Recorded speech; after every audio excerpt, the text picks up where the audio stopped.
నిన్నటి రోజు ఏదైతే నాదెండ్ల మనోహర్ గారు పార్టీ ఆఫీస్ సాక్షిగా మీడియా ముఖంగా 680 కోట్లు ప్రభుత్వ సలహాదారులకి అయ్యే ఖర్చు అని చెప్పారు.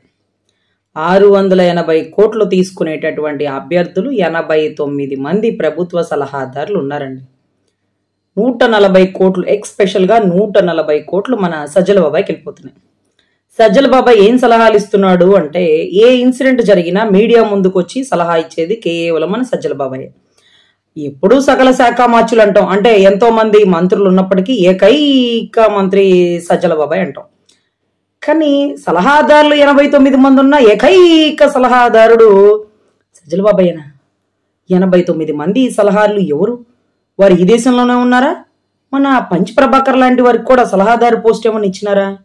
ఎందుకంటే పక్క దేశంలో ఉండి కూడా భారతదేశానికి సంబంధించి ఎక్స్పెషల్లీ ఆంధ్ర రాష్ట్రానికి సంబంధించి ప్రముఖంగా వైసీపీకి సంబంధించి సలహాలు ఇస్తున్నటువంటి వ్యక్తి, వారి బాబుకు సలహాలు ఇస్తున్నటువంటి వ్యక్తి పంచ్ ప్రభాకర్ కూడా ఒక సలహాదారుడేమో. ఎవరు 89 మంది సలహాదారులు? వీరికి అయ్యే ఖర్చు 680 కోట్లు. అది అఫీషియల్. అన్అఫీషియల్ ఎంతమ్మా? రాజధాని రైతుల మీద కేసులు వేసి దాన్ని వాదించడానికి తెచ్చినటువంటి ముక్కుల్ రోహిత్ గారికి 5 కోట్లు అఫీషియల్. అన్అఫీషియల్ ఎంతమ్మా అంటే, మా మీద కేసులు వేసి మళ్ళీ మమ్మల్ని దొంగలు చేయడానికి మీరు పెట్టుకునే అడ్వకేట్లకు కూడా మా ప్రభుత్వ ఖజానా నుంచే. సో ఈ రకంగా జరుగుతున్న వ్యవస్థలో నిన్నటి రోజు అదే ఎక్స్ చీఫ్ సెక్రటరీ గారు ఎవరైతే ఉన్నారో ఎల్వి సుబ్రహ్మణ్యం గారు అన్నారు, మా జీతమే 2.5 లక్ష, మేము ఎంత పని చేస్తామో, ఎన్నింటికి వస్తామో, ఎన్నింటికి వెళ్తామో, ఎంతమందికి రెస్పాన్స్ ఉంటామో అని అన్నారు. మరి వీళ్ళు ఎవరికి రెస్పాన్స్ ఉన్నారండి? మరి వీళ్ళ వృత్తి ధర్మం ఏమన్నా ఉందా? అంటే అటెండర్ కూడా వేలు ముద్ర వేస్తాడండి. 10 to 5 ఏదో డ్యూటీ టైం ఎక్స్పెక్ట్. మరి వీరు ఎవరు? వీరు ఎక్కడ కూర్చుంటారు అంటే, ఎమ్మెల్యేలు ఎంపీలు సచివాలయంలో కూర్చుంటారు. వాళ్ళ కింద ఐఏఎస్లు డైరీలు పట్టుకునే ఐపీఎస్లు అందరూ పాపం అక్కడక్కడే వాళ్ళ సిట్టింగ్స్ ఏమో ఉంటాయి. మరి ఈ సలహాదారులు ఎక్కడ కూర్చుంటారండి? వీళ్ళకి మళ్ళీ అలవెన్స్, వీళ్ళకి బంగ్లా, వీళ్ళకి గన్మ్యాన్, వీళ్ళకి లక్షల శాలరీనా కోట్ల శాలరీనా?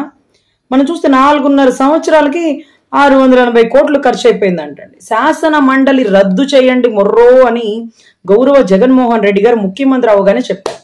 షరీఫ్ గారు పోడియం మీదకి ఎక్కేసి ఆయన మీద దాడి చేసేసి దిగిపోవాలి, కిందకి రావాలి, పైకి రావాలి అంటూ మన వీధి రౌడీ కొడాలి నాని గారు లాంటి వాడు అందరూ పైకి ఎక్కారు. అప్పుడు మరి శాసన మండలి ఎందుకు సార్ రద్దు అంటే, ప్రభుత్వ ఖజానా వేస్ట్ అయిపోతుందమ్మా, ఎందుకు ఈ ముసలోళ్ళ గోలా అన్నాడు. మరి ఈ సలహాదారులు ఏంటండి? ఎవరండి వీళ్ళు? ఎంతమంది అండి?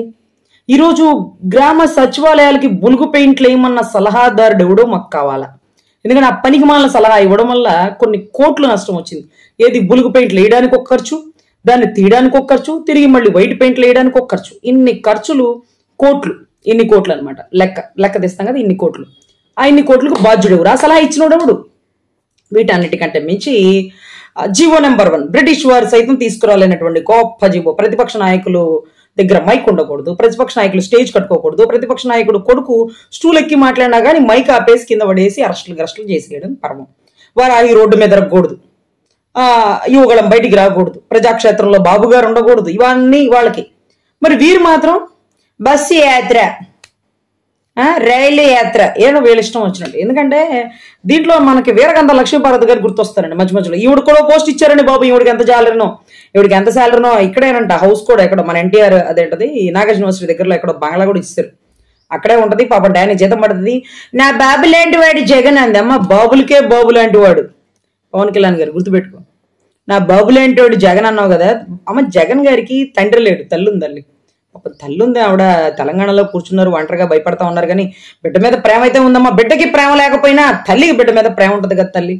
అంటే నీలాంటి తల్లులు, అంటే వీరగంధం సుబ్బారావు గారికి పుట్టిన కొడుకుని వదిలేసినటువంటి నీలాంటి తల్లులు ఉండరమ్మా.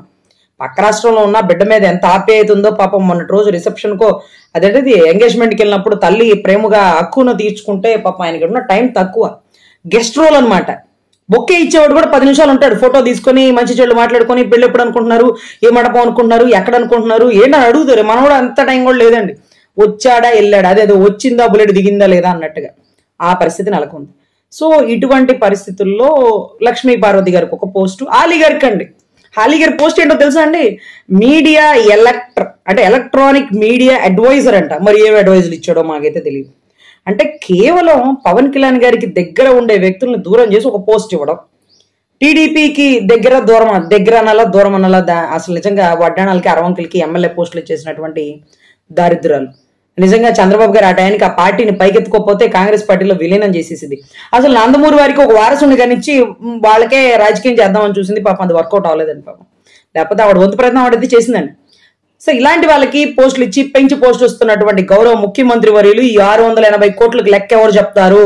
వీరు ఇచ్చిన చెత్త సలహాలు. ఎందుకంటే చెత్త మీద పన్నేయమన్నటువంటి సలహా ఇచ్చిన చెత్త సలహాదారుడు ఎవరు? ఏదైతే కరెంటు బిల్లులు పెంచమన్న సలహాలు ఇచ్చినోడెవడు? బస్ ఛార్జీలు పెంచమన్న సలహాలు ఇచ్చినోడెవడు? విచ్చలవిడిగా రేట్లు పెంచుకొని మమ్మల్ని రోడ్లకి ఇచ్చినోడెవడు? ఇసుక ఫ్రీగా ఇవ్వడం వల్ల నష్టం జరిగింది అన్నోడెవడు? ఈ నవరత్నాల కమిటీ ఏంటి? ఒక్కసారి ఇసుక ఫ్రీగా ఇస్తేనే ఇన్ని కోట్ల నష్టం వచ్చేసిందని చెప్తూ అరెస్ట్ చేపిస్తున్న పరిమాణాలు ఉన్నాయి కదా. మరి ఏమ్మా నవరత్నాలు అంటే 9 రత్నాలు కదా, 9 రత్నాలు, 9 మంది కేసులు, 9 మంది అరెస్టులు, ఇవన్నీ కూడా జరగాలి కదా. ఒక్కటి ఇసుకిస్తేనే నష్టం వచ్చిందంటే 9 ఇస్తున్నావు నువ్వు ఫ్రీగా. ఎన్ని స్కీములు చేసావు? ఏమో 450 కోట్లు పెట్టి ఆడు ఇల్లు కట్టుకోవడం ఏంది? అది ఎవరి అకౌంట్లో డబ్బులు? అదేమో నా ప్రగతి భవనా? ప్రత్యేకమైన భవనమా? అసలు ఏంటిది అది? తాడేపల్లి ప్యాలెస్ లో నువ్వు ముఖ్యమంత్రి అవ్వకముందు ఇల్లు ఎలా ఉంది? నువ్వు ముఖ్యమంత్రి అయ్యాక మా డబ్బులు ఖర్చు పెట్టి కిటికీలు పెట్టి పరదాలు పెట్టి ఏంటో వీటన్నిటికీ లెక్క చెప్పాలి గౌరవ ముఖ్యమంత్రి వర్యులు. నాదెండ్ల మనోహర్ గారు అడిగినటువంటి ప్రతి ప్రశ్నకి మీ దగ్గర సమాధానం ఉందా? సవాల్ అంటూ క్వశ్చన్లు వేస్తున్నటువంటి మనోహర్ గారికి సమాధానం ఉందా? లేకపోతే సిద్ధం సర్దుకొని వెళ్ళిపోవడానికని చెప్తారా? మీరేమన్నా సిద్ధం లండన్కి వెళ్ళిపోవడానికి అంటారా? సిద్ధం మేము ప్రజా తీర్పుని గౌరవిస్తూ దిగిపోవడానికి సంసిద్ధంగా ఉన్నాం, దయవుంచి క్షమించండి రాజన్న బిడ్డని అంటారా? ఏమో మరి దేనికి సిద్ధమయ్యారో మీరే తెలుసుకోవాలి.